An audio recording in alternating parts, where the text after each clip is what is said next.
Everybody's screaming, everyone's crying. So what's the occasion? Well, Congresswoman Omar got voted off the Foreign Affairs Committee.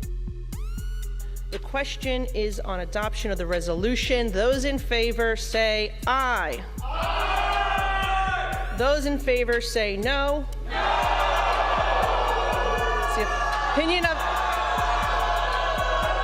It's the opinion of the chair that the ayes have it and the resolution is agreed to.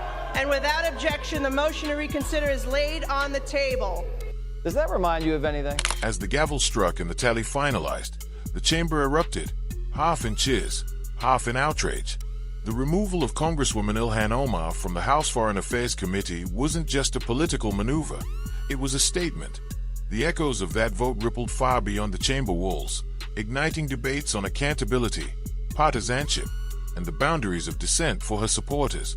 The move felt like a punishment rooted in politics, not principle, a silencing of a voice that had often challenged the establishment. For her critics, it was long overdue, a reckoning for statements they deemed unbecoming of someone representing U.S. interests abroad. Omar, visibly emotional but unbroken, stood her ground. Her defiance in that moment captured the essence of a politician who has never shied away from controversy. Around her, the room buzzed with divided energy, triumph on one side, disbelief on the other. This wasn't just the removal of a member from a committee. It was a reminder of the growing rift in American politics, where every vote feels like a verdict, and every decision becomes a reflection of a deeper cultural battle.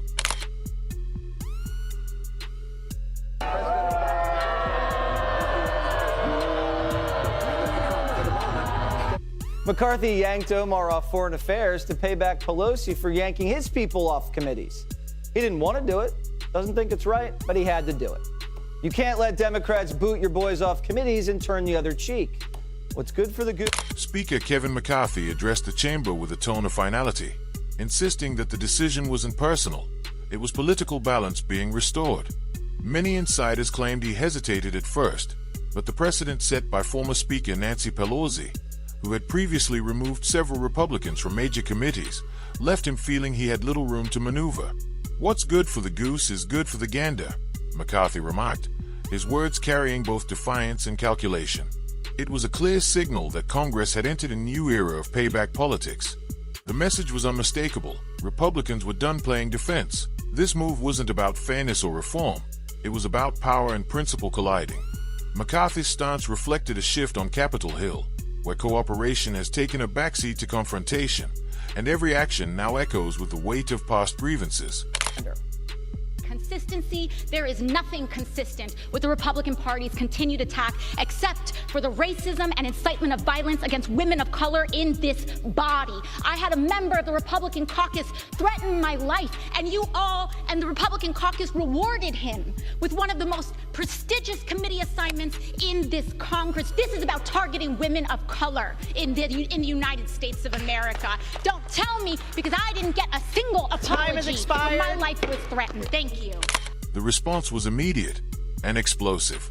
Democrats erupted in outrage, denouncing the vote as both racist and Islamophobic.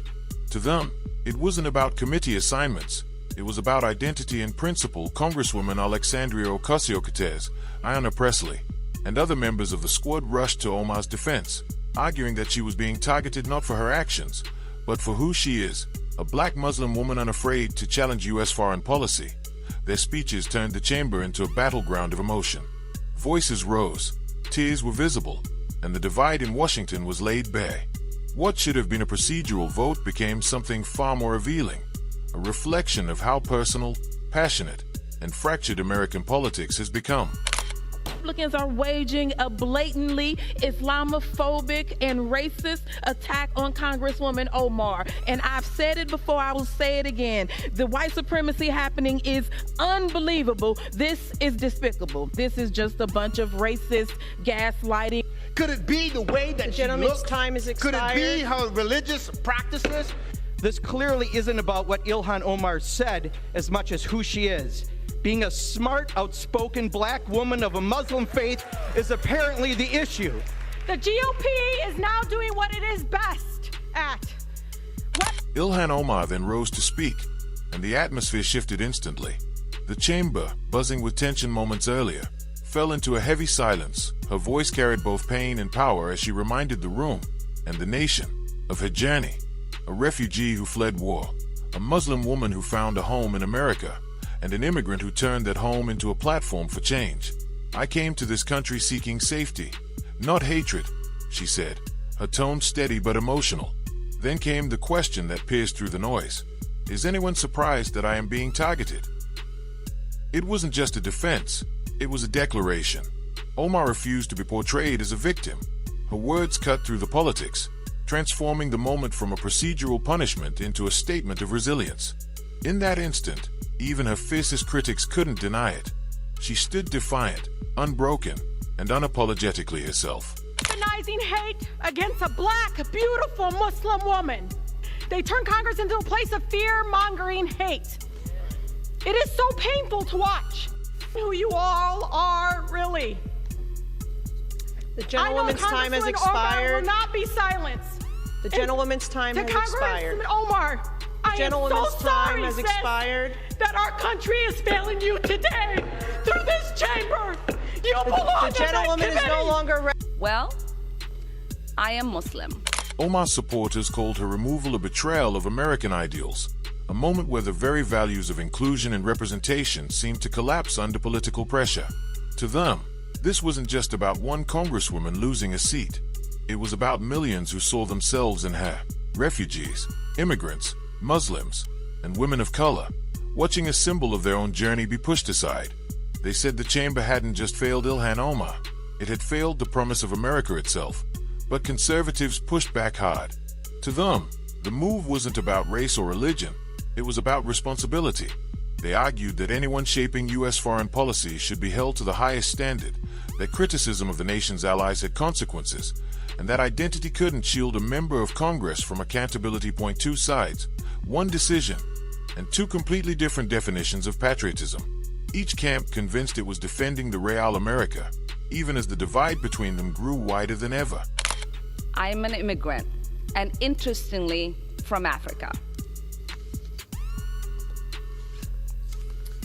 Is anyone surprised that I am being targeted? Is anyone surprised that I am somehow deemed unworthy to speak about American foreign policy? Or that they see me as a powerful voice that needs to be silenced? Omar is not just a congresswoman. She tells us she is a global citizen, and people around the world celebrate her accomplishments. The chamber erupted.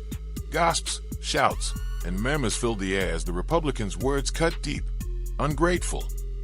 It wasn't just an accusation. It was a wound reopened in front of the entire nation. He argued that America had given Ilhan Omar everything: safety from war, a home, an education, and even a seat in Congress. Yet, in his view, she repaid it with criticism instead of gratitude. His remarks split the room in an instant. On one side, applause thundered from Republicans who saw his statement as a defense of American pride. On the other, Democrats rose to their feet in fury, calling it demeaning and xenophobic.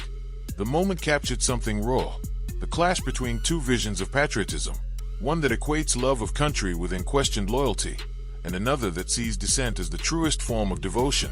For millions watching, it felt like a line had been crossed. The debate was no longer about committee assignments or foreign policy.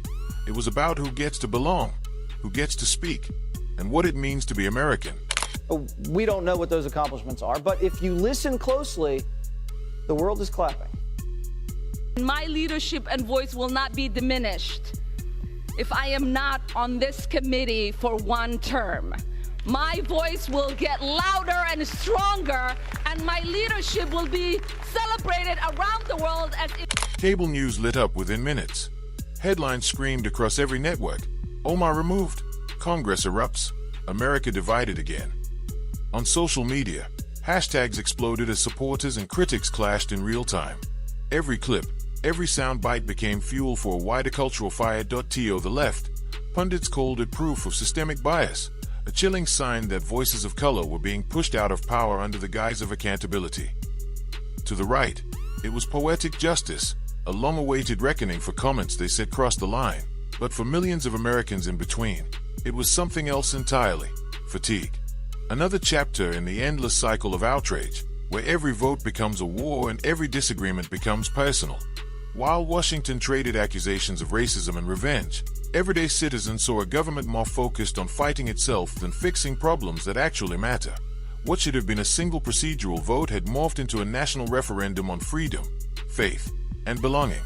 It wasn't just about Ilhan Omar anymore. It was about America, still struggling to define what unity truly means in a nation built on division. Town where we have a lot of people who are refugees who have come, some from Somalia, some from Bosnia. I've never heard one of them say that America's a terrible place or be unappreciative of our country. Most of them are thankful. I've met people who've come here from behind the Iron Curtain that got away from communism. They're some of the best Americans we have because they really appreciate how great our country is, and then I hear... The removal of Ilhan Omar from the Foreign Affairs Committee became far more than a procedural vote. It evolved into a national reckoning over identity, values, and the limits of free speech. Supporters viewed her as a symbol of resilience, representing immigrants, women, and people of color who refused to be silenced. They rallied in protests, on college campuses, and across social media, framing her removal as a warning that dissent could be punished. Critics, on the other hand, portrayed the decision as a matter of accountability and national interest, arguing that Omar's repeated controversial remarks made her unfit to shape U.S. foreign policy. Conservatives celebrated the move as a triumph of principle over partisanship, emphasizing the need for leaders to uphold shared values. Media coverage amplified the polarization.